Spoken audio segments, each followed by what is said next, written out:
திராவிட முன்னேற்ற கழகத்தின் மிக முக்கியமான அமைச்சராக இருக்கக்கூடிய செந்தில் பாலாஜி முத்துசாமி பதவியை பறிக்க வேண்டும் என்று டெல்லிக்கு தற்பொழுது மிக முக்கியமான ஆவணங்களை கொடுத்திருக்கிறார்கள் சிபிஐ துறையினர், குறிப்பாக அமலாக்கத்துறை அதிகாரிகள். கடந்த 15 மாதங்கள் சிறையில் இருந்து ஜாமீனில் வெளிவந்தவுடன் அமைச்சராக பதவியேற்ற பிறகும் கூட தொடர்ச்சியான ஊழல்.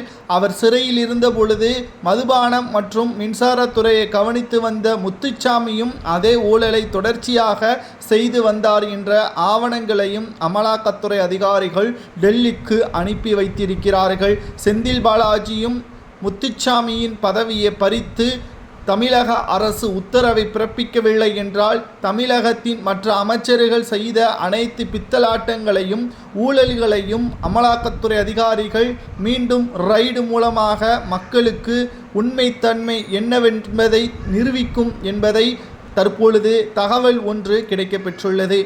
திமுகவிற்கு நாம் கேட்கக்கூடிய கேள்வி ஒன்றுதான். சுமார் 15 மாதங்கள் சிறையில் இருந்த செந்தில் பாலாஜியே அவசரமாக அமைச்சர் பதவி கொடுத்து அழகு பார்த்தது ஏன்?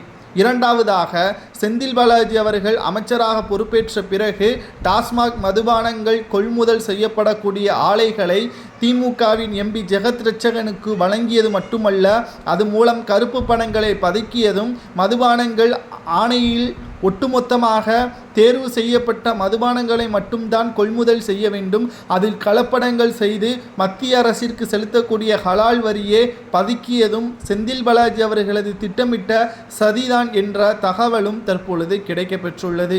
மக்களுக்கு பயனுள்ள அரசாக இருக்கும் என்று ஸ்டாலின் அவர்கள் தெரிவித்த பிறகு ஏன் இப்படி மக்களை வஞ்சிக்கக்கூடிய, மக்களின் வரிப்பணத்தையும் மக்களின் மதுபானங்கள் மூலமாக சம்பாதிக்கக்கூடிய பணத்தையும் அவர்களது உடல்நலத்தை கெடுக்கக்கூடிய வகையில் மதுபானங்களை விற்பது சரியா என்ற மூன்றாவது கேள்வியையும் நாம் திமுகவிடம் கேட்கிறோம்.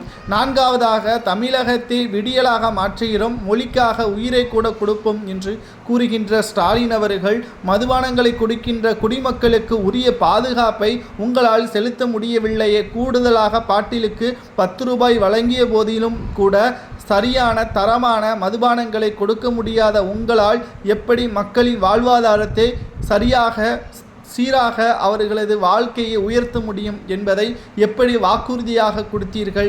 545 வாக்குறுதிகளில் 20% மட்டும்தான் உங்களால் பூர்த்தியடைய வைத்திருக்க முடிகிறது என்று சட்டசபையில் எடப்பாடி கூறி வெளிநடப்பு செய்தார்.